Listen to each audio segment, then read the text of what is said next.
உலகமெல்லாம் வாழ்ந்து கொண்டிருக்கும் தாய் தமிழ் உறவுகளுக்கு கொங்கு நாட்டு தமிழனின் நெஞ்சார்ந்த வணக்கங்கள். சமீபத்தில் நியூஸ் சேனல்ல ஒரு காணொளி ஒண்ணு பார்த்தேன்.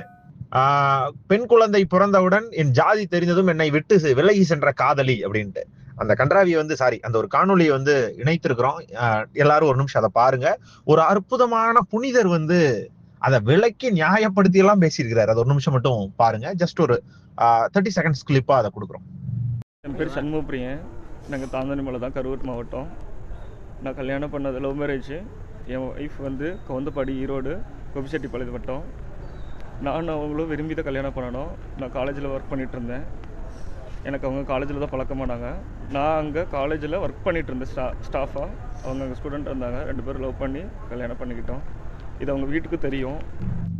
முன்பே நாம் சொன்னதை போல் அந்த புனிதர் அவருடைய காணொலிகளை எல்லாம் பார்த்துருப்பீங்கன்னு நினைக்கிறேன். அதுல அவனே தெளிவா வாக்குமூலம் கொடுத்திருக்கிறான். காலேஜ் படிச்சுக்கிட்டு இருந்த பிள்ளைய, செகண்ட் இயர் பொண்ண உலக பண்ணி அந்த பெண்ணின் மனநிலைக்குள் சென்று தான் காதலன் என்பதை போல உணர வச்சு அந்த பெண்ணை கெடுத்திருக்கிறான். அதுலயும் பாருங்க, இவன் அந்த பொண்ணுக்கு ஸ்டாஃப் ஆமா. முதல்ல எந்த காலேஜ் அது? அந்த கல்லூரி நிர்வாகம் முதல்ல இவன் இனிமே எங்கேயும் பணி செய்யாதவாறு ஒரு சூழலை உருவாக்கி இருக்க வேண்டாமா? இந்த நாய்க்கு ஒரு பெண் குழந்தை பிறந்திருக்குல்ல, இந்த பெண் குழந்தை இதே மாதிரி கல்லூரிக்கு போய் அந்த கல்லூரியில படிக்கிற ஆசிரியரே அந்த குழந்தையை திருமணம் செய்வதற்காக திருமணத்துக்கு முன்னாடியே 2 மாசம் கர்ப்பமாக்கி அந்த பிளாக்மெயில் பண்ணி திருமணம் பண்ணியிருந்தா இவனுக்கு எப்படி வலிக்கும்? அந்த மாதிரிதானே அந்த பொண்ணை பெற்றவங்களுக்கும் வலிக்கும். அந்த பெண் எவ்வளவு ஒரு அசிங்கமான மனநிலையை அனுபவிச்சிருப்பா. ரைட்டு, ஏதோ ஒரு சூழ்நிலை, அந்த பொண்ணு தப்பு பண்ணுது, அசிங்கம் தான் அது, அதுல எந்த மாறுபட்ட கருத்தும் இல்ல. பெற்றோர்களின் சம்மதம் இல்லாமல் செய்யும் தவறு என்பது மிகப்பெரிய தவறு தான். அப்படி ஒரு தவறை செஞ்சிருது அந்த பொண்ணு, ரைட்டா?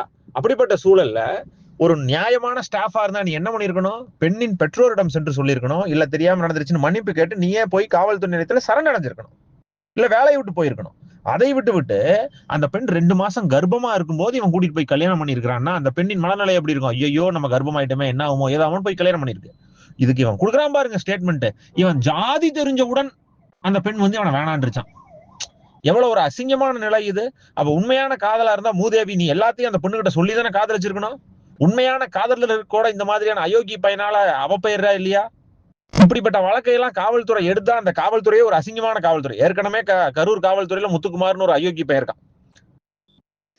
எந்த ஒரு காவல்துறையையும் நாம் பெரிதாக மதிக்கிறோம். அதுல மாறுபட்ட கருத்தே இல்லை.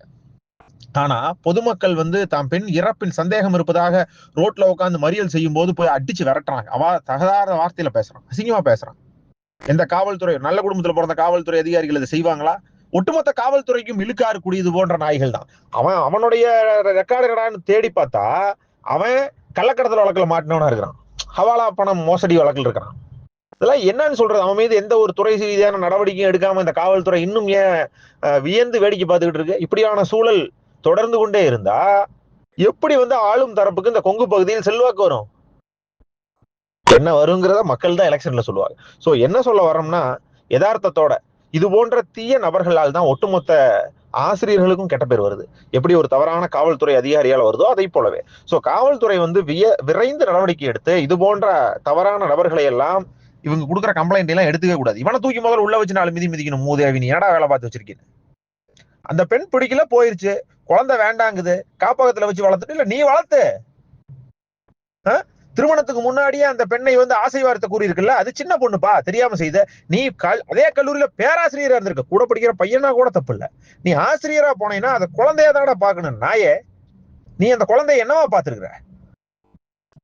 இதன் மூலமாகவே பெண்கள் எல்லாம் வெகு ஜாக்கிரதையாக இருக்க வேண்டும். இன்றைய சூழல் இப்படி எல்லாம் நிலவி கொண்டிருப்பதால் என்பதை தான் இந்த காணொலியினுடைய நிறைவு கருத்தாக கொடுத்து மக்கள் பார்வைக்கே விட்டுறோம்.